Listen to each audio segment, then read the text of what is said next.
রমজান মানেই হলো আখিরাতের মাস, রমজান মানেই হলো পরকাল সাজাইবার মাস, নিজের আখিরাত সাজাবার, জান্নাত সাজাইবার মাস হলো রমজান।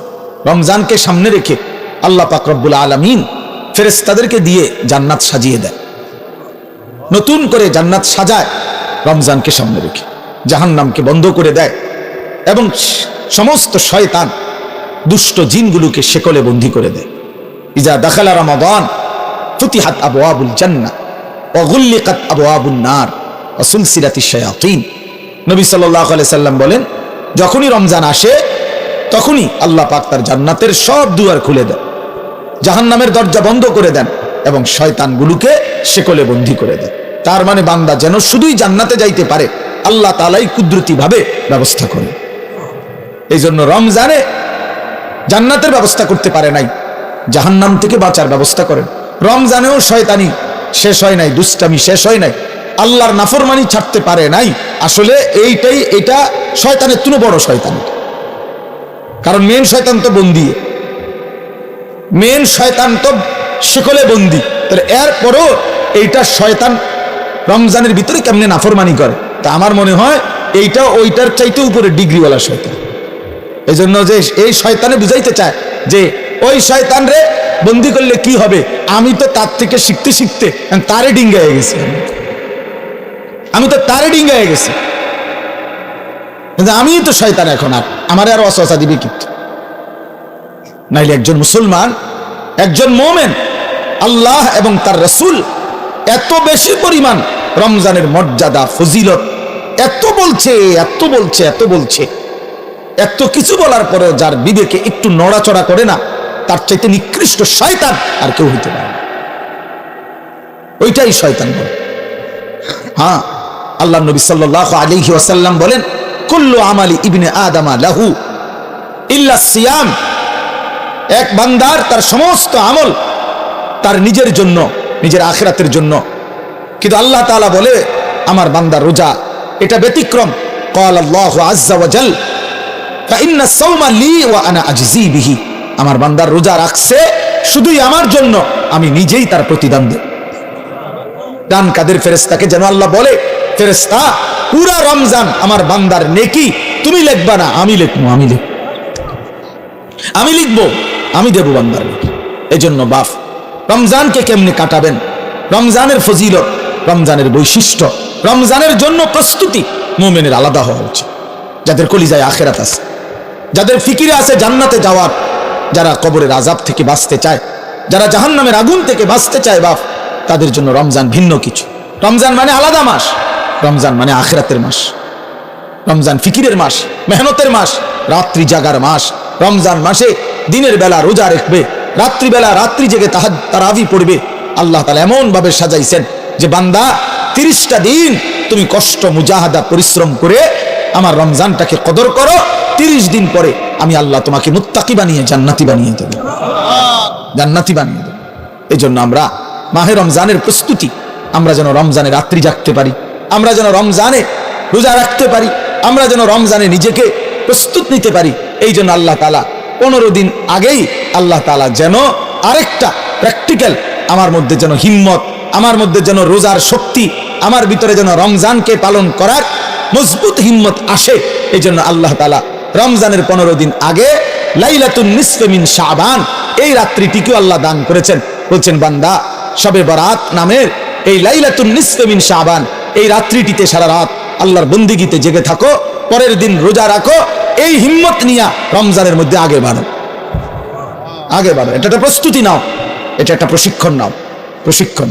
সেই রাত্রিটাও আগামীকাল আমাদের সামনে, শবে বরাত লাইলাতুন নিসফে মিন শাবান, অত্যন্ত মহিমান্বিত মর্যাদাপূর্ণ একটি রাত শবে বরাত, যেটা আমরা শব্দটা তো জানি, কিন্তু আমরা যথাযথ বন্দিগি করতে জানি না। শবে বরাত এটা আল্লাহ তাআলা আমাদের প্রিয় নবী সাল্লাল্লাহু আলাইহি ওয়াসাল্লামের মাধ্যমে আল্লাহ তাআলা আমাদের জন্য দান করেছেন। হাদিসের মধ্যে আছে হযরত মুআজ ইবনে জাবাল রাদিয়াল্লাহু তাআলা আনহু, সহিহ ইবনে হিব্বান সহ কিতাবে আছে এবং মুহাদ্দিসিনে কেরামের বিশ্লেষণে, সব ঘরানার মুহাদ্দিসিন ওনাদের বিশ্লেষণে এই হাদিসটি সহিহ হাদিস। হযরত মুআজ ইবনে জাবাল থেকে বর্ণিত তিনি বলেন, আল্লাহ নবী সাল্লাল্লাহু আলাইহি ওয়াসাল্লাম বলেছেন, ইয়াত্তালিউল্লাহু তাআলা ইলা খালকিহি ফি লাইলাতিন নিসফি মিন শাবান ফায়াগফিরু লিজামিই খালকিহি ইল্লা লিমুশরিকিন আও মুশাহিন। নবী সাল্লাল্লাহু আলাইহি সাল্লাম বলেন, যখনই মধ্য শাবানের মধ্য রাত্রি আসে, অর্থাৎ এই শবে বরাত আসে, তো আল্লাহ তাআলা কুদরতি ভাবে একদম বান্দার কাছে প্রথম আসমানেই আগমন করেন এবং আল্লাহ তাআলা এই রাত্রিতে সেই সন্ধ্যা থেকে ফজর পর্যন্ত রাতভর বান্দা আল্লাহর কাছে তওবা করে, ইস্তিগফার করে, দোয়া করে, কান্নাকাটি করে, বারবার নিজের গুনাহ মাফ চায়, আল্লাহর কাছে চোখের পানি ফেলে, তো আল্লাহ তাআলা তার কোটি কোটি বান্দাকে সারা রাতভর মাফ করতে থাকে। ইল্লা লিমুশরিকিন আও মুশাহিন, কিন্তু কোন মুশরিককে, শিরিককারীকে মাফ করে না, কোন হিংসুক বিদ্বেষকারীকে আল্লাহ মাফ করে না। তাইলে প্রিয় ভাই বাবা, আপনাদের জন্য এটা গুরুত্বপূর্ণ, এটা বোঝা উচিত। খুব ব্যাখ্যা আমি করতে চাই না, ছোট্টভাবে প্রথম এই শবে বরাতের কথাটা এটা বলতে চাই। শবে বরাত এটা ফার্সি শব্দ, সব অর্থ রাত, বারাত অর্থ মুক্তি, মুক্তির রাত। এই রাত্রি যেহেতু আল্লাহ তাআলা গুনাহ মাফ করে জাহান্নাম থেকে মুক্তি দেয়, এই জন্য এটাকে শবে বরাত আমাদের এই হিন্দুস্তান, এই উপমহাদেশে এটাকে বলে। আর হাদিসের ভাষায় লাইলাতুন নিসফি মিন শাবান, শাবান মাসের অর্ধরাত, মধ্যরাত, মানে মাঝামাঝি অবস্থানে। এইটা আগামীকাল সন্ধ্যায়, অর্থাৎ আরবি চাঁদের কারণে চাঁদের হিসাবে দিন শুরু হয় একটা পূর্ণাঙ্গ সন্ধ্যা থেকে। ইংরেজিতে যেমন রাত্র 12টার পরে AM শুরু হয়, মানে দিন শুরু হয় পরের দিনের, কিন্তু আপনার আরবিতে সন্ধ্যা থেকে শুরু হয়। সূর্য ডুবলেই নতুন দিন শুরু হয়, নতুন তারিখ শুরু হয়। তো আগামীকাল, আজকে তো সন্ধ্যা থেকে 14 তারিখ, তা আগামীকাল যখন সূর্য ডুববে তখনই 15 তারিখ, তখনই 15 তারিখ। তো এই পরের দিনের সূর্য ডুবা পর্যন্ত এই 15 তারিখ, এটাই লাইলাতুন নিসফি মিন শাবান, এটাই শবে বরাত। তাহলে এই শবে বরাত রাসূলুল্লাহ সাল্লাল্লাহু আলাইহি ওয়াসাল্লামের হাদিস দ্বারা প্রমাণিত, যে রাসূলুল্লাহ সাল্লাল্লাহু আলাইহি ওয়াসাল্লাম এটার ফজিলত বলছেন, যে আল্লাহ তাআলা এই রাত্রে অগণিত বান্দাকে, তওবাকারী, ইস্তিগফারকারীকে আল্লাহ মাফ করে থাকেন। অতএব এটা প্রমাণিত। এখন প্রশ্ন হলো, আমাদের করণীয় কি? আমি সংক্ষেপে শুধু এটা শেষ করতে চাই। আমাদের করণীয় কি? আমাদের করণীয় হলো এই রাত্রি জেগে ইবাদত করা, ইহয়াউল লাইল, রাত্রিটাকে জীবিত করা ইবাদতের মাধ্যমে। কিয়ামুল লাইল, রাত্রিটাকে দাঁড়িয়ে অর্থাৎ আল্লাহর ইবাদতের মাধ্যমে কাটান, এটাই মূল মাকসাদ। হাদিসের বক্তব্য এটাই বক্তব্য, যে রাত্রি জেগে ইবাদত করো। নবী সাল্লাল্লাহু আলাইহি ওয়াসাল্লাম বলছেন, কুমু লাইলাহা ওয়া সুমু ইয়াওমাহা, তোমরা রাত্রি জাগো আর দিনের বেলা রোজা রাখো। তাহলে আমাদের দুইটাই কাজ, একটা হলো রাত্রি জেগে ইবাদত করা, পরের দিন রোজা রাখা। অর্থাৎ আগামীকাল শুক্রবার দিবাগত রাত আপনি আল্লাহর ইবাদত করবেন, শনিবার শুক্রবারের সেহরি খেয়ে শনিবার দিন রোজা রাখবেন, খালাস, এটাই। তাহলে আল্লাহ তাআলা শবে বরাত আমাদের জন্য দিয়েছেন, রাসূলুল্লাহ সাল্লাল্লাহু আলাইহি ওয়াসাল্লাম শুনিয়েছেন ইবাদত করতে, ইবাদতের রাত, ইবাদতের রাত। আর নফল ইবাদতের ক্ষেত্রে বান্দার কাছে কোরআন সুন্নাহর এটাই বক্তব্য, এটা কোনো ফরজ ইবাদত না, এটা ওয়াজিব ইবাদত না, এটা নফল ইবাদত। শবে বরাত কি ইবাদত বলেন? সবাই বলেন কি ইবাদত? আর নফল ইবাদতের মধ্যে একাকিত্ব, এটাই কাম্য, এটাই কোরআন সুন্নাহর ভাষ্য, যে একাকী, প্রত্যেকেই মুস্তাকিল নফল ইবাদত নিজের মতো করে নিজের জন্য করবে, নিজের জন্য করবে। আমি আর আপনি সমান না। আমি আমার বয়স হিসাবে আমি 40 রাকাত নামাজ পড়তে পারবো, আপনি পারবেন 20 রাকাত। আরেকজনে 100 রাকাত নফল করতে পারবে সে ইচ্ছা করলে, সে তার বয়স মাত্র 20 বছর, তারেও আপনি দিলেন 12 রাকাত। 80 বছরের বুড়া মিয়ারেও দিলেন 12 রাকাত। তো এটা ইনসাফ হলো না, এটা তো নফল হলো না, এটা তো বাধ্যতামূলক করে দিলেন, এটা তো বাধ্যতামূলক করে দিলেন। অথচ এই যুবক তো ইচ্ছা করলে এক রাত্রিতে সে 100 রাকাত নফল করতে পারত, কারণ তার তো শরীর আছে, তার তো সামর্থ্য আছে। আমরা কিতাবে পড়ছি, আবু ইসহাক আস-সাবিঈ এক বড় বুজুর্গ ছিলেন, উনি বলছিলেন, যুবক যৌবনকালে এমন হাজারো রাত, শত শত রাত আমার জীবন থেকে গিয়েছে, যে এই রাত্রিগুলিতে আমি এক রাকাতে পুরা সূরা বাকারা 3.5 পারার মতো পুরাটা তেলাওয়াত করে ফেলছি, তেলাওয়াত করে ফেলেছি। হযরত উসমান রাদিয়াল্লাহু তাআলা আনহুর মতো সাহাবী এক রাকাতে পুরা মুকাম্মাল কোরআনুল কারীম এক খতম দাঁড়ায়া পড়ে ফেলছে রাত্রি। তাইলে নফল আমল সবার কি বরাবর? কথা বলেন না কেন? তাইলে আল্লাহ নবী সাল্লাল্লাহু আলাইহি সাল্লাম ওনার স্ত্রী আম্মা জান আয়েশা নবীজির বিবি, উনি বর্ণনা করছেন আল্লাহ নবী সাল্লাল্লাহু আলাইহি সাল্লাম কানা রাসূলুল্লাহ সাল্লাল্লাহু আলাইহি ওয়াসাল্লাম ইউসাল্লি বিল লাইল, রাত্রিবেলা নবীজি নামাজ পড়তেছিলেন। ফাআতালা সুজুদ, সেজদাটা লম্বা করলেন, লম্বা একটা সেজদা দিলেন। হাত্তা জানান্তু আন্নাহু কাদ কুবিজা, হযরত আয়েশা নিজে বলতেছেন আমি ভাবলাম এত লম্বা সেজদা না জানি নবীজি ইন্তেকাল করলেন কিনা, এত মাথায় উড়ায় না, কখন সেজদা দিলেন, আহারে মাথায় তো তুলতেছে না।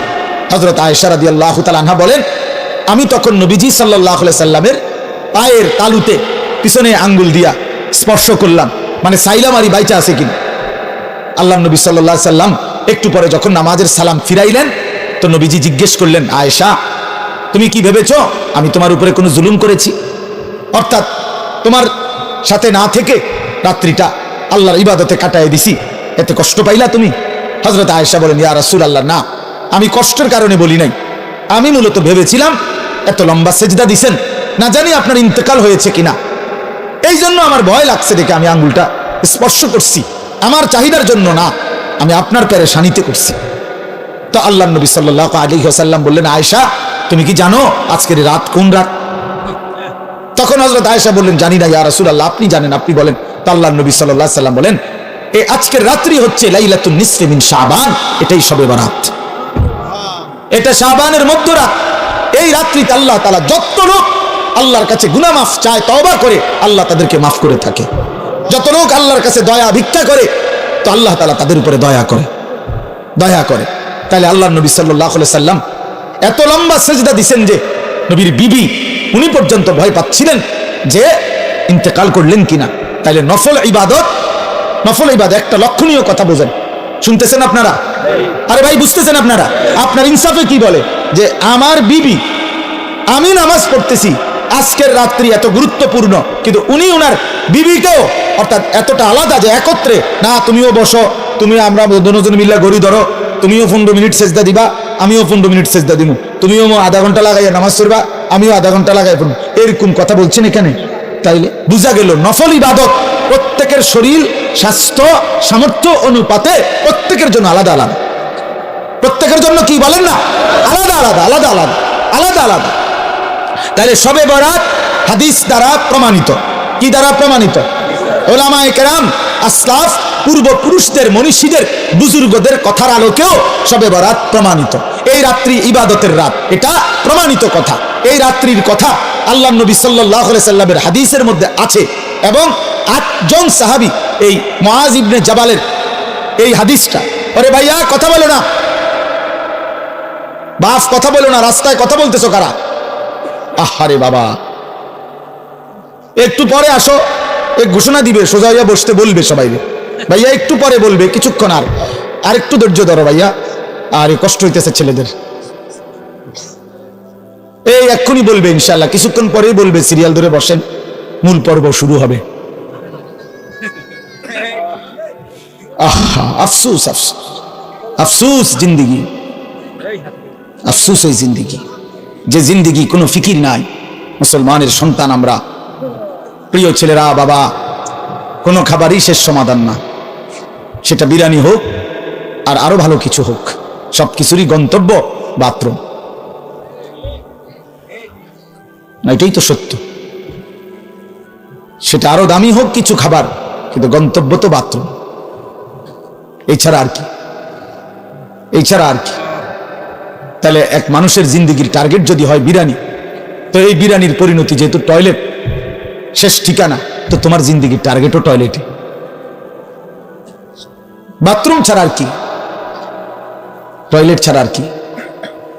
খাবে, ঘুমাবে, পেশাব করবে, বাথরুম টয়লেট সারবে, আর মাঝখানে টাইম যৌন চাহিদা পূরণ করবে, খালাস, এতটুকুই জিন্দিগি।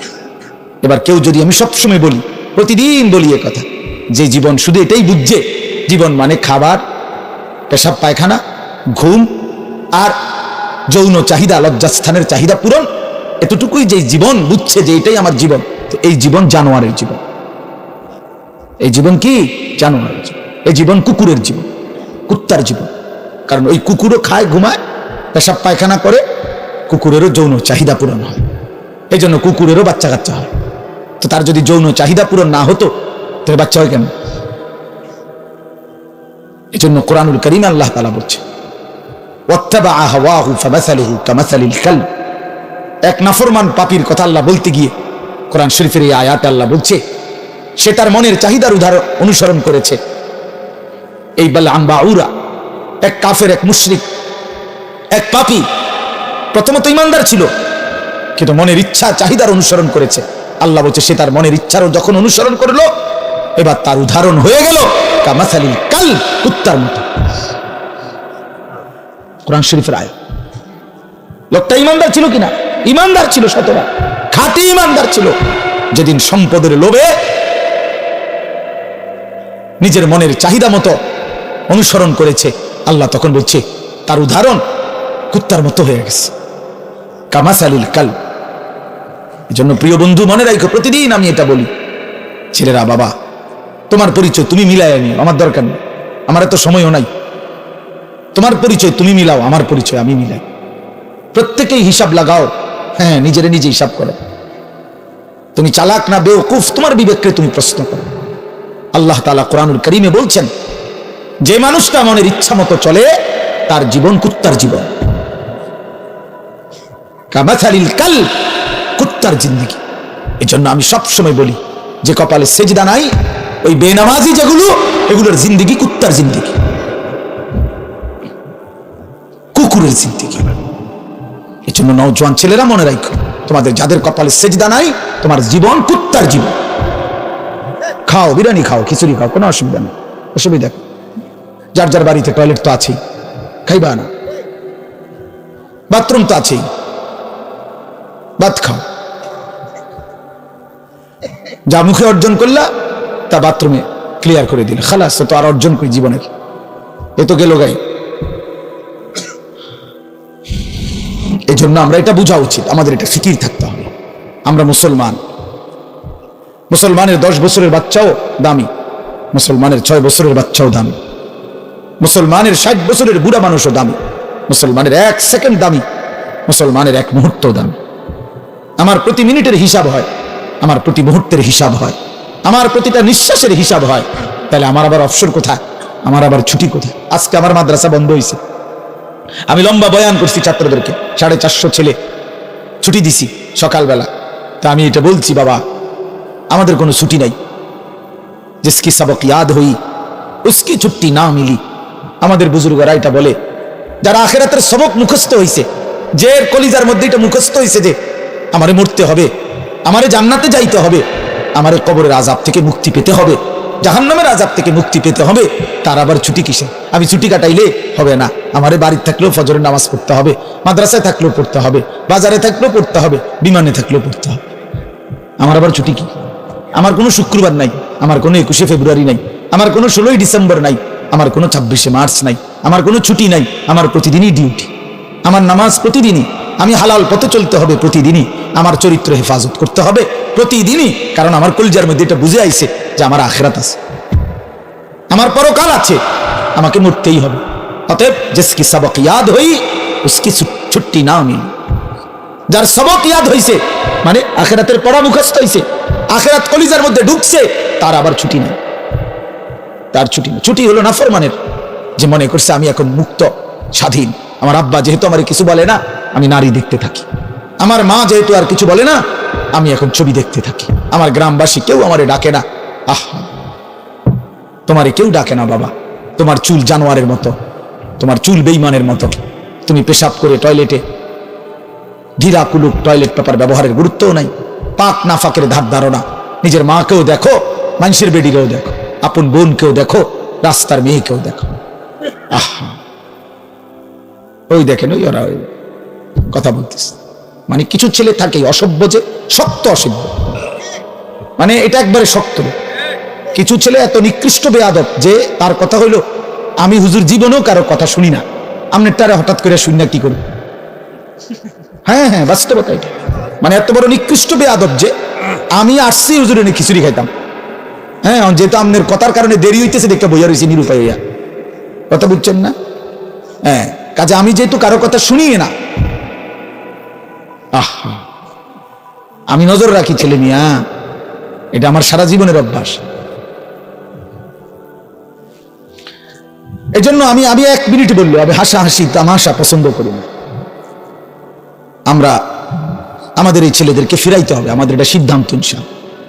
আলহামদুলিল্লাহ, আমরা আমাদের মাদ্রাসায়, আমার যে ক্যান্টনমেন্টের মাদ্রাসা, এই 8 তারিখ গত শনিবার আল্লাহর দয়ায় আমরা শুধু 16 বছর থেকে 30 বছর যাদের বয়স এমন ছেলেদের আলাদা ইসলাহি মজলিস করছি। সকাল 10টা থেকে 4:30 পর্যন্ত আমার মাওলানা ইয়াহিয়া বয়ান করছে, আমরা বয়ান করছি। আমার শায়েখ আল্লামা মুফতি মুশতাকুর নবী সাহেব, মুফতি আমজাদ সাহেব, মুফতি ইউসুফ বিন ইকবাল, ওনারা সব বয়ান করছেন। একজন বড় ডাক্তার বয়ান করছেন ধারাবাহিক ছেলেদের চরিত্র আখলাকের উপর। প্রায় 600 ছেলে শুধু এই বয়সী আসছে, আলহামদুলিল্লাহ। শুধু নওজোয়ান 16 থেকে 30-এর নিচে।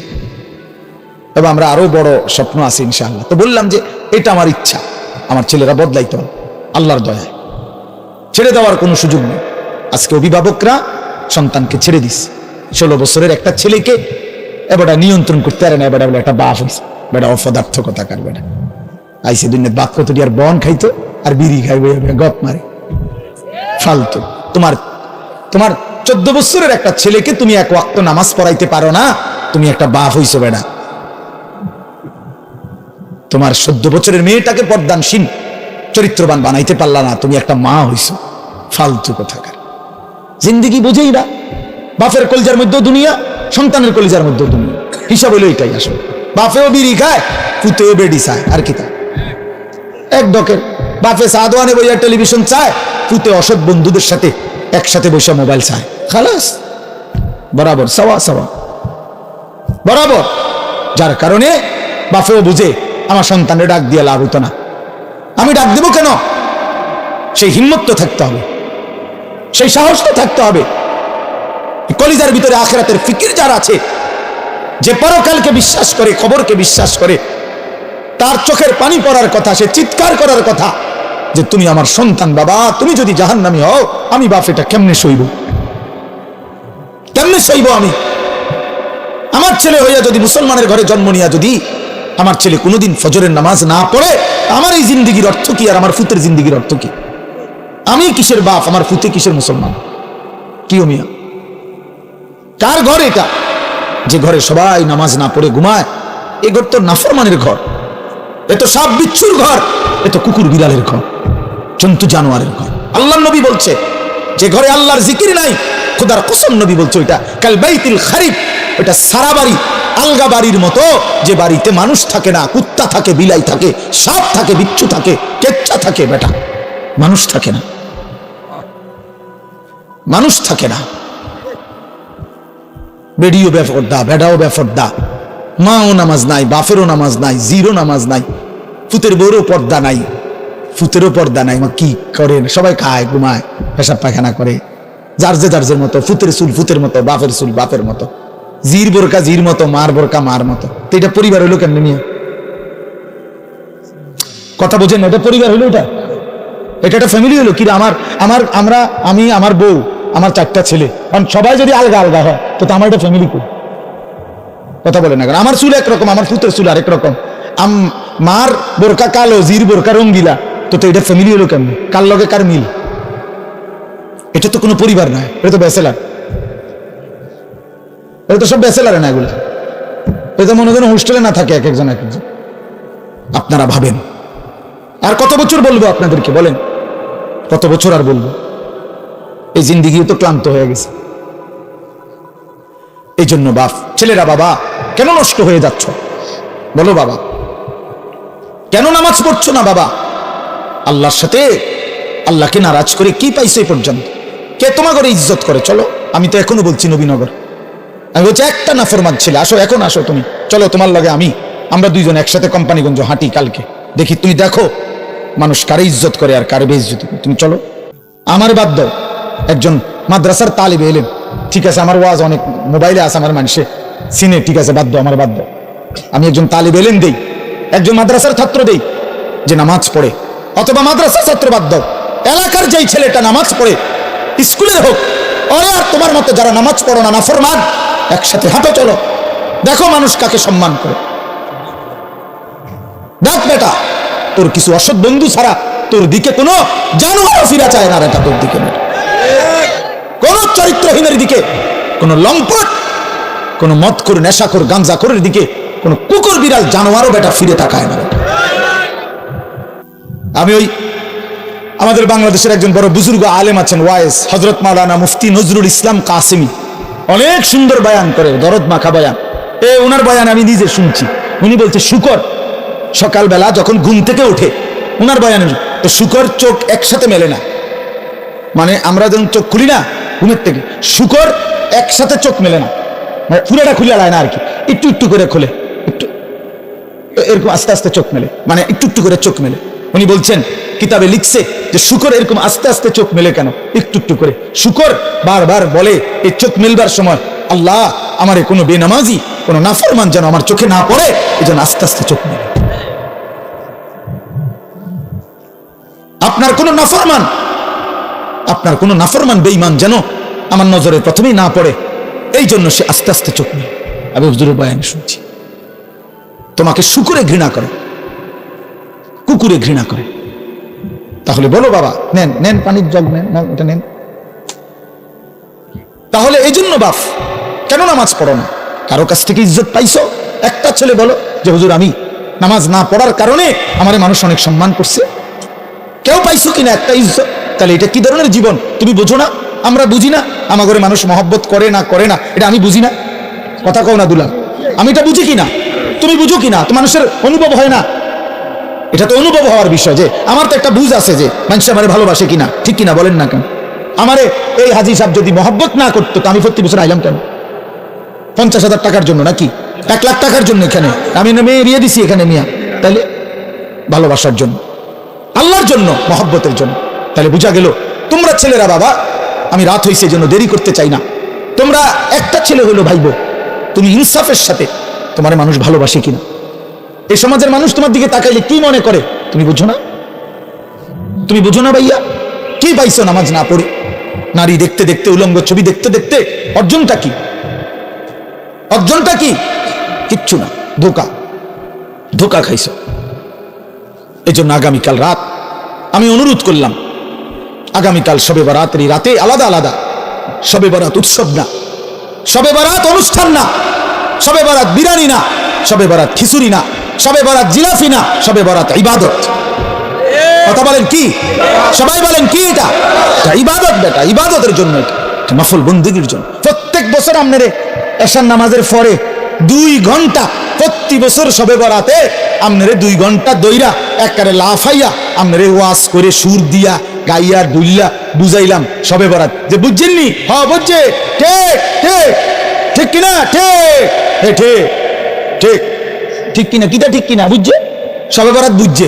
তা হুজুর এবার মুনাজাত দিয়া দেন, সবাই 4টা জিলাফি দিয়া দেন, হ্যাঁ শবে বরাত বুঝছে, ওটা বাইর গিয়ে শুয়ে লাইছে। তো আপনার তো যে 30 বছর ধরে প্রত্যেক বছর এসার পরে শবে বরাত এটা বুঝাইতেই আছে, তা আপনি এখনো বুঝছেন না? এটা এখনো বুঝছেন না? আপনি আমল করবেন তাহলে কোন বছর শুরু করবেন? কোন বছর? আপনার প্রত্যেক বছরে ওয়াজ করতে বিড়া। আমার কথাটা বুঝছেন নি? আপনি আপনি এটা বুঝছেন না? তো এটা না বুঝার কি আছে? বলেন চাচা, এটা না বুঝার কি আছে? সহজ কথা যে সন্ধ্যা থেকে নিয়ে ফজর পর্যন্ত আপনি আল্লাহর ইবাদত করবেন, ঠিক আছে না কথা? কতক্ষণ জিকির করবেন, কতক্ষণ তেলাওয়াত করবেন, কতক্ষণ বারবার দোয়া করবেন, বারবার 2 রাকাত, একবার 4 রাকাত, একবার 12 রাকাত, একবার 6 রাকাত, আবার কাঁদেন, আবার দোয়া করেন, প্রয়োজনে একটু বিশ্রাম করেন, রাত্রিবেলা সেহরি খান, তাসবিহ পড়েন, আল্লাহর কাছে দফায় দফায় দোয়া করেন। বান্দা নবীজি বলছে উম্মত দোয়া করে কখনো ক্লান্ত হইও না। দোয়া করতে করতে যা কইছি হুজুর একবারে লম্বা করে বিস্তারিত সব কইয়া লইছি আল্লাহরে, না না, আল্লাহ বলছে বান্দা বারবার বলো, বারবার বলো, বারবার বলো, বারবার বলো, তুমি বলবা যতবার আমি শুনবো ততবার, আমি শুনবো ততবার, তুমি বলতে থাকো, তুমি বলতে থাকো। ফাওয়াল্লাহি লা ইয়ামাল্লাল্লাহু হাত্তা তামাল্লু, আল্লাহর নবী বলেন, বুখারীর হাদিস, আল্লাহর কসম উম্মত তোমরা চাইতে চাইতে ক্লান্ত হয়ে পড়বা, আল্লাহ দিতে দিতে ক্লান্ত হবে না, আল্লাহ ক্লান্ত হয় না, তুমি বলতে থাকো। তাহলে সারা রাত প্রত্যেকে মসজিদে, বারান্দায়, ঘরে আপনার যেমনি সুবিধা হয়, যার যেমনি সুবিধা হয়, যে যেখানে যতক্ষণ কুলায়, সবাই বরাবর করার কি দরকার? বরাবর করার কি দরকার? বয়স্ক মানুষের শরীরের সক্ষমতা আর জওয়ানের সক্ষমতা বরাবর, তাইলে তাইলে এই জন্য আপনাদের ছেলেরা তোমাদের কাছে বাবা অনুরোধ করছি, সবাই না বুঝলে অসুবিধা নাই, একজন যদি বুঝো তো তোমার জন্যই আমি বললাম, নিজের ফিকির করো বাবা, গুনাহ থেকে ছাড়ো বাপ, জীবনটা সুন্দর না করলে আমরা মরেই যাব, এটাই সত্য। কত কিশোর, কত নওজোয়ান বাবা কবরে চলে গেছে বাপ। তুমি নিশ্চিত তোমার এই জওয়ানি থাকবে না। 3 অবস্থা হবে, হয় তুমি বৃদ্ধ হয়ে যাইবা, নয়তো রোগ, কোনো বড় সড়ো কোনো রোগ আইসা তোমার দুর্বল করে দিবে, আর নয়তো মৃত্যু এসে তোমার থামাই দিবে। তুমি এক অবস্থার উপরে 30 বছর থাকবা না, তুমি এক অবস্থার উপরে 20 বছর থাকবা না বন্ধু। হয় রোগ আক্রান্ত হয়ে যাইবা, নয়তো বৃদ্ধ হয়ে যাইবা, আর নয়তো কবরে চলে যাইবা। তোমাকে ছেড়ে দিতে হবে দুনিয়া, তোমাকে এই জওয়ানি ছেড়ে দিতে হবে।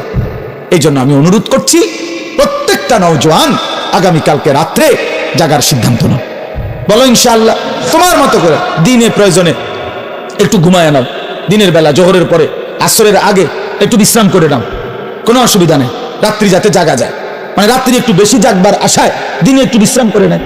মানুষ বড় পরিশ্রম করার আগের থেকে তো প্রস্তুতি নিয়ে নেয়। সেনাবাহিনীওয়ালারা বলে আর্মির ট্রেনিং এর মধ্যে কঠিন প্রশিক্ষণ, সহজ যুদ্ধ। কঠিন প্রশিক্ষণ, যুদ্ধ সহজ। তাইলে একটু প্রস্তুতি নিয়ে রাত্রি জাগার জন্য যদি আমরা চেষ্টা করি, আর বারবার দোয়া, ইস্তেগফার, কান্নাকাটি, গুনাহ মাফ চাই, আল্লাহ তাআলা ভীষণ খুশি হবে, ভীষণ খুশি হবে। পরের দিন রোজা রাখলে, রোজা তো আলহামদুলিল্লাহ প্রত্যেক আরবি চাঁদের 13, 14, 15 আল্লাহ নবী সাল্লাল্লাহু আলাইহি সাল্লাম রোজা রাখতেন। এই আজকে বৃহস্পতি, শুক্র, শনি, আলহামদুলিল্লাহ আমরা আজকে রোজা রাখছি। আগামীকাল পরশু আমাদের রোজা রাখার, বাসার বিবি বাচ্চা ওরাও রোজা রাখছে। তো এই জন্য মাদ্রাসার ছাত্র উস্তাদরা রোজা রাখছে। তো এটা আমরা শুরু করে দিছি আলহামদুলিল্লাহ। এই জন্য বললাম রোজা রাখার চেষ্টা করলে, মাহে রমজান আমাদের সামনে, আল্লাহ তাআলা বড় বেশি মহব্বত করে বলছে, বান্দা রমজান কদর করলে আমি ওয়াদা দিলাম 1 মাসে আমি তোমাদেরকে মুত্তাকি বানিয়ে জান্নাতি বানিয়ে দেব। জান্নাতি বান্দা আমি জান্নাত দিতে চাই, বান্দা আমি জান্নাত দিতে চাই। আল্লাহ তাআলা কোরআনে কতভাবে বলছে, কতভাবে যে আমার বান্দা আমি জান্নাত দিতে চাই, তুমি নেও বান্দা। ওয়াসারিউ ইলা মাগফিরাতিন মির রাব্বিকুম ওয়া জান্নাতিন, আল্লাহ বলে আমার বান্দা জলদি আসো, আমার থেকে মাগফিরাত নাও এবং আমার জান্নাত নাও। ধরো বান্দা ধরো, আমি দিতে যাচ্ছি তোমার। আল্লাহ নবী সাল্লাল্লাহু আলাইহি সাল্লাম বলছে, হাসরের ময়দানে আল্লাহ জাহান্নামে ফেলে দেওয়ার পরেও ফেরেশতাকে আবার বলবে, ফেরেশতারা আখরিজু মিনান নার মান কানা ফি কলবিহি মিসকালু হাববাতিন মিন খারদালিন মিন ঈমান। আল্লাহ বলবে ফেরেশতারা, এই যে জাহান্নামে যাদেরকে ফেলছো ওদের ভিতরে আবার তালাশ করো, যদি আমার এমন একজন বান্দাও পাও যার দিলের মধ্যে 1 বিন্দু সরিষার দানা পরিমাণ ঈমান বাকি আছে, তো তাকেও জাহান্নাম থেকে তুলে আমার জান্নাতে দিয়ে দিন। কি পরিমাণ আল্লাহ পাক জান্নাত দিতে চায়। আমরা হাদিসে পড়ছি আল্লাহ নবী সাল্লাল্লাহু আলাইহি সাল্লাম বলছেন, 2 ব্যক্তিকে আল্লাহ তাআলা জাহান্নাম থেকে উঠাবে, জাহান্নাম থেকে তুলে আনবে, তুলে আইনা মাঝখানে জান্নাত এবং জাহান্নামের মাঝখানে খালি জায়গায় রাখবে। রাখবার পরে মানে বসাইবার পরে, একবারে হাদিস এটা, বসাইবার পরে আল্লাহ আবার বলবে ওই 2 জনকে, যাও জাহান্নামে আবার ঝাঁপ দাও, মানে আবার যাও জাহান্নামে যাও। তো একজন এক দৌড়ে জাহান্নামের দিকে যাই, এই জাহান্নামে ঝাঁপ দিবে। আর আরেকজন আস্তে আস্তে হাইটা হাইটা 2 কদম হাঁটে, আর পিছন দিকে আবার তাকায়, আবার 2 কদম হাঁটে, পিছন দিকে তাকায়, এইভাবে একটু একটু করে হাইটা হাইটা জাহান্নামে গিয়ে পড়বে। তো আল্লাহ তাআলা আবার 2 জনকে উঠাবে, এই 2 জনকে উঠাইয়া প্রথম জনরে বলবে, তুমি এরকম দৌড় দিয়া জাহান্নামে পড়ে গেলা কেন? সে বলবে, মাওলা জীবন ভর আমি আপনার নাফরমানি করেছি, আপনার কথা মানি নাই বলেই তো আমি জাহান্নামী হয়েছি। আজ যখন আপনি আমারে জাহান্নাম থেকে তুলে ওই মাঝামাঝি জায়গাতে রাখছেন, রাইখা আবার যখন কইছেন জাহান্নামে যাইতে, পড়তে, লাফ দিতে, তো এটাও তো আপনার একটা হুকুম। চিন্তা করছি জীবনে কোনো হুকুম না মাই নেই তো জাহান্নামী হইলাম, তো আজকে একটা হুকুম মানি। আর এই জন্য আপনার হুকুম মানার জন্য জাহান্নামে গিয়ে লাফ দিলাম। আল্লাহ বলেন আমিও তোকে মাফ করে দিলাম, চাহ জান্নাতে যা। এইবার আল্লাহ তাআলা বলবে 2য় জনকে, তুমি এরকম করলা কা, তুমি কি তা জানে পিছে পিছে কি চাইলা? তো সে বলবে, মাওলা আমি তো জাহান্নামী, আমার আযাব তো হচ্ছিলই, তো আপনি যখন আমার জাহান্নাম থেকে তুলে এই খালি জায়গায় আইনা বসাইলেন, আমি ভাবছি আপনার মায়া লাগছে, আমারে দয়া করবেন, আমি মনে করছি আমারে মাফ করে দিছেন বা মাফ করে দিবেন, এই জন্য উঠাইয়া আনছে। এখন আবার যখন আমারে জাহান্নামেই পড়তে কইছেন, যে আমি একটু একটু আগাইয়া পিছন দিকে চাই, আপনি কোনো ডাক দেননি আমারে, আপনার মায়া জানি আবার লাগেনি কোনো, আপনি আমারে ডাক দেননি। তো আল্লাহ তাআলা বলবেন, বান্দা আমি তোকেও মাফ করে দিলাম, যা তুইও আমার জান্নাতে যা। এইভাবে আল্লাহ তাআলা বান্দাকে মাফ করতে চায় বাপ। এই জন্য হে চাচা সুন্দর কথা বলছে, দেখছো? আর কি করতে হবে, এটা কিন্তু দিলের কথা। আর কি করতে হবে? প্রিয় নওজোয়ান, আমরা মুসলমান, আমরা মোমেন, আমাদেরকে আল্লাহ জান্নাত দিতে চায়, মাফ করতে চায়, জাহান্নাম দিতে চায় না। আমাদের নবী সাল্লাল্লাহু আলাইহি সাল্লাম বলছেন, উম্মত আমি তোমাদেরকে জাহান্নাম থেকে কিভাবে বাঁচাইতে চাই। নবীজি একটা উদাহরণ দিছে, ওয়া আনা আখিযুন বিহুজাজিকুম। আপনার দিকে আসেন, একটু আগে এনে বসেন না, আগে বসেন। মানে কেউরে যদি আমি ফিরাইবার জন্য যে হাতে ধরে বললাম, ভাই আয়ো, আয়ালাও তুমি যাইও না ওইদিকে, তো সে বলে কান দিয়ে হাত ছাড়াইয়া ফেললো, বুঝেন নাই? এবার আমি তারে বললাম যে ভাই কাঁধে হাত দিয়ে, ভাই ভাই ভুল করো না, আগুনের দিকে যাইও না, আও তুমি ফিরে আসো। তো সে আমার হাত কাঁধের থেকেও আপনার সরাইয়া ফেললো। সরেন মিয়া, আমারটা আমি করুন, আপনার কি? তো আমার হাতে ধরা হাতও কি করে দিল, ছুড়ে দিল, ফেলে দিল, কাঁধে রাখা হাতও ফেলে দিল। এবার আমি যদি তার কোমরে জড়াইয়া ধরি যে না ভাই আমি আপনার আগুনে পড়তে দিব না, আমি বাইচা থাকতে আপনারে জাহান্নামে পড়তে দিব না, আপনাকে বরবাদ হতে দিব না, আমি কোমরে জড়াইয়া ধরেও যদি টানাটানি করি, এবার সে চাইলেই আমার থেকে ছুটাটা তার জন্য কঠিন, কঠিন না? মানে কোমরে জড়াইয়া ধরলে ছুটা আলগা হওয়া কঠিন কিনা? এই আল্লাহর নবী কসম বাবা, নবীজি বলছে, উম্মত আমি তোমাদের প্রত্যেককে চাচ্ছি এইভাবে কোমরে জড়াইয়া ধরে ধরে জাহান্নাম থেকে বাঁচা। ওয়া আনা আখিযুন বিহুজাজিকুম।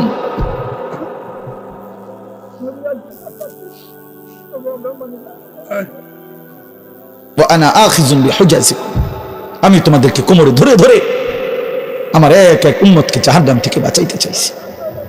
এবার ভেবে দেখো ভাইয়া, তোমার জন্য নবী কত কাঁদছে, কতটা ফিকির করছে। দুয়ারে দুয়ারে দুয়ারে দুয়ারে দাঁড়িয়ে দাঁড়িয়ে নবী উম্মতের কাছে গেছে, কত আঘাত দিছে, কত বেইজ্জতি করছে, কত অপমান করছে। তায়েফের রক্ত ঝরাইছে, পেটে 2টা পাথর বাঁধছে, দান দান শহীদ করে উহুদের ময়দানে পড়ে রয়েছে। হ্যাঁ, সারা রাত চোখের পানি ফেলছে। আর দিনের বেলা দুয়ারে দুয়ারে, হাটে ঘাটে, মাঠে বাজারে, সর্বত্র নবীজি মানুষকে আল্লাহর দিকে ডাকছে কিনা? কভি আরশ পর, কভি ফরশ পর, কভি উনকে দর, কভি দর বদর, গমে आशिकी तेरा शुक्रिया, मैं कहां कहां से गुजर गया, कभी हो रास्तों में तन्हा, कभी हो गुरूद सहरा, मैं जुनू का हम सफर हूं, मेरा कोई घर नहीं है। নবী যেন এটা বলতেন, কখনো উপরে, কখনো নিচে, কখনো অন্যের দ্বারে, কখনো দুয়ারে দুয়ারে, আল্লাহর রাস্তায় প্রতিটা দুঃখ বেদনা, প্রতিটা আঘাত, মাওলা তোমার শুকরিয়া, তোমার জন্যই সয়েছি। গমে আশিকি তেরা শুকরিয়া, মাই কাহা কাহা সে গুজার গায়া, তবুও আমি কই থেকে কই চলে গেছি, কোত্থেকে কই ফেরি করছি। কবি রাস্তু মে তনহা, কখনো রাস্তায় একাকী ছিলাম, একাই বলে গেছি। কবি হো গুরুদে সাহারা, কখনো মরুভূমিতে একাকী হাঁটতে থাকছি, যদি আমার এক উম্মত আল্লাহর দিকে ফিরে আসে। মাই জুনু কা হাম সফর হো, আমি যেন এক নেশা পাগলের মতো সফর করছি, যে দেখি খুঁজে আর কেউ ফিরে কিনা, আর কেউ ফিরে কিনা, আর কেউ ফিরে। মেরা কোই ঘর নেই হ্যাঁ, আমার কোনো ঘর নাই, আমার ঘর আখিরাত, আমার ঘর জান্নাত। আল্লাহ তাআলা আমাদের সবাইকে তৌফিক দান করেন। এজন্য ইনশাআল্লাহ রমজানকে কদর করবো তো ভাইয়া। ছেলেরা বাপ নামাজ পড়ো, আল্লাহকে ডাকো বাপ, আল্লাহকে, তোমারও হায়াত একদিন শেষ হবে, আমারও হায়াত একদিন শেষ হয়ে যাবে। আল্লাহ তাআলা আজকের এই মাহফিল কবুল করে নেন, কবরবাসীদের রুহের মাগফিরাত দান করেন, এবং এই আয়োজন আল্লাহ তাআলা যেন আমরা থাকি বা না থাকি, আমার হাজী সাহেব তারা না থাকুক, কিন্তু আমাদের সন্তান, তোমরা ছেলেরা, এলাকার নওজোয়ান ছেলেরা, তোমরা ইনশাআল্লাহ আগামী দিনে এই মাহফিল তোমরা চালু রাখবা ইনশাআল্লাহ। ঠিক আছে না? ইনশাআল্লাহ এলাকার তোমরা এই মহল্লার বা এই মাহফিলের সাথে সম্পৃক্ত, তোমরা ইনশাআল্লাহ আগামী দিনে এটা চালু রাখো। আল্লাহ সবাইকে তৌফিক দেন। আলহামদুলিল্লাহি রাব্বিল আলামিন। আল্লাহুম্মা আনতাস সালাম ওয়া মিনকাস সালাম, তাবারাকতা ইয়া যাল জালালি ওয়াল ইকরাম। মাওলাই করিম আপনি মাফ করে দেন, আপনি মাফ করে দেন, আপনি মাফ করে দেন। আয় আল্লাহ আপনি মাফ করে দেন, পেছনের সব গুনাহ মাফ করে দেন, সব গুনাহ মাফ করে দেন। আয় মাওলা মাফ করে দেন, মাফ করে দেন, মাফ করে দেন। রাত অনেক গভীর, মাওলা মাফ করে দেন। চারিদিকে আপনার কত বান্দা ঘুমিয়ে গেছে, আমরা অল্প কয়েকজন ঘুমাই নাই। আয় মাওলা আপনি মাফ করে দেন। আল্লাহ আমাদের গুনাহ অনেক বেশি মাওলা, এজন্য ঘুম যেতেই ভয় হয়, চোখ বন্ধ করতেই ভয় হয়। ঘুম যদি আরে না ভাঙ্গে, চোখ যদি আরে না মেলে, এত গুনাহ নিয়ে কবরে যাব কেমনে মাওলা? হাসরের ময়দানে দাঁড়াইব কেমনে? নবী পাকের সুপারিশ চাইব কেমনে? হাউজে কাউসারের পানি মিলবে কিভাবে মাওলা? আই মাওলা, রাত গভীরে মাফ করে দেন, মাফ করে দেন, আপনি মাফ করে দেন। আযাব দিলে আপনার কোনো লাভ নাই, মাফ করে দিলে আপনার কোনো ক্ষতি নাই। মাফ করলে আপনার কমবে না, মাফ না পেলে আমাদের উপায় থাকবে না। আপনি ছাড়া আশ্রয় নাই, আপনি ছাড়া ঠিকানা নাই। আপনি তাড়িয়ে দিলে আমরা কোন দুয়ারে যাব মাওলা? আপনি ফিরায়া দিলে ভিখারি যাবে কোথায়? আমরা যে আপনারই গোলাম, ভুল করেছি তো আপনার কাছেই করেছি, এখন আপনার কাছেই ফিরে এসেছি মাওলা। রাত গভীরে তওবা করলাম, আপনি মাফ করে দেন, আপনি মাফ করে দেন, আপনি মাফ করে দেন, আপনি মাফ করে দেন। হাসবুনাল্লাহু ওয়া নি'মাল ওয়াকিল, নি'মাল মাওলা ওয়া নি'মান নাসির। লা ইলাহা ইল্লা আনতা সুবহানাকা ইন্নী কুনতু মিনাজ জালিমিন, ইন্নী কুনতু মিনাজ জালিমিন। ربنا ظلمنا أنفسنا وإن لم تغفر لنا وترحمنا لنكونن من الخاسرين ربنا آتنا في الدنيا حسنة وفي الآخرة حسنة وقنا عذاب النار رب ارحمهما কামা রব্বায়ানি সগীরা। আল্লাহ মাকে মাফ করে দেন, বাবাকে মাফ করে দেন। কত লক্ষ মাইল দূরের খবর মোবাইলের মাধ্যমে 1 মিনিটে নেওয়া যায়। আল্লাহ, চোখের সামনে কবরস্থান মাওলা, কিন্তু একটা বারও জানলাম না মা কেমন আছে মাওলা, আমার বাপ কেমন আছে কবরে জানি না মাওলা। আপনি বাপের কবরে আযাব দিয়েন না, মায়ের কবরে আযাব দিয়েন না, মারে কষ্ট দিয়েন না, বাপরে কষ্ট দিয়েন না। আব্বা আমার কবর নূরে নূরে ভরপুর করে দেন, আব্বা আমার কবরের আযাব মাফ করে দেন। আল্লাহ, সমস্ত কবরবাসীদেরকে মাফ করে দেন, কিয়ামত পর্যন্ত কবরের আযাব মাফ করে দেন। কবরগুলোকে জান্নাতের টুকরা বানিয়ে দেন, কবরে আর জান্নাতে সংযোগ করে দেন। আমরা যারা বেঁচে আছি আমাদেরকে ঈমান আমল দান করেন, ইজ্জত আফিয়ত দান করেন, তাকওয়া তাহারাত দান করেন, হিম্মত ইস্তেকামত দান করেন। সেজদাওয়ালা কপাল বানিয়ে দেন, কাঁদনেওয়ালা চোখ বানিয়ে দেন, জিকিরওয়ালা জবান বানিয়ে দেন, মহব্বতওয়ালা দিল বানিয়ে দেন, বন্দিগিওয়ালা জিন্দেগি বানিয়ে দেন। আল্লাহ, আগামী জীবন কাজে লাগাবার তৌফিক দেন। আল্লাহ, কলিজার সবটুকু দিয়ে ফরিয়াদ করি, রমজান পর্যন্ত হায়াত ভিক্ষা দেন। রমজান দেখা যায় মাওলা, রমজান শোনা যায় মাওলা, আপনি রমজান পর্যন্ত হায়াত দেন। রমজানকে সামনে রেখে এতটা কাছে এনে কবরে দিয়েন না, আপনি বঞ্চিত কইরেন না, মাহরুম কইরেন না। আল্লাহুম্মা বারিক লানা ফি রাজাব ওয়া শাবান ওয়া বাল্লিগনা রমাদান ওয়া বাল্লিগনা রমাদান ওয়া বাল্লিগনা রমাদান। আল্লাহ, আমার বাবা চাচাদেরকে মাফ করে দেন, আমার জওয়ান যুবক ছেলেগুলোকে মাফ করে দেন। আল্লাহ, আমার যুবক ছেলেগুলোকে মাফ করে দেন, আমার সন্তানদেরকে মাফ করে দেন, আমার ছোট্ট ভাইদেরকে মাফ করে দেন, নামাজি বানিয়ে দেন, ছেলেগুলোকে নামাজি বানিয়ে দেন, চরিত্রবান বানিয়ে দেন, আখিরাতের ফিকির দান করেন, কবরের আযাব মাফ করে দেন, জাহান্নাম থেকে বাঁচিয়ে দেন, জান্নাতওয়ালা বন্দেগী করার তৌফিক দান করেন। আল্লাহ, সমস্ত কবরবাসীকে মাফ করে দেন, আল্লাহ মাফ করে দেন। যে যাকে হারিয়েছি মাওলা, প্রত্যেকের কবরবাসীকে মাফ করে দেন, মাফ করে দেন। আমরা যারা বেঁচে আছি আমাদেরকেও মাফ করে দেন। এই মাহফিল খানা কবুল করে নেন, আগামী দিনেও কায়েম দায়েম করে দেন। আল্লাহ, আমরা থাকি বা না থাকি, মাহফিল যেন টিকে যায়, মাহফিল যেন থেকে যায়। আল্লাহ, অসুস্থ বিমারি যারা শিফা করে দেন, কামাই রুজিতে হালাল বরকত দান করেন। আল্লাহ, আমার হাজী সাহেবকে কবুল করে নেন। আল্লাহ, আমার মুর্শিদ ভাইকে কবুল করে নেন, আমার আলম ভাইকে কবুল করে নেন। আল্লাহ, বাকিদের অনেকেরই নাম তো আমি মনে নাই, কিন্তু চেহারাই তো চিনি মাওলা। বছরের পর বছর এই মানুষগুলো আমারে ভালোবাসে মাওলা, আমি এদের ভালোবাসার কোনো মূল্য দিতে পারি না। আল্লাহ আল্লাহ হাফেজ আলেম সন্তানদেরকে বানিয়ে দেন, অসুস্থ বিমারি যারা শিফা করে দেন, প্রত্যেকের কামাই রুজিতে হালাল বরকত দান করেন।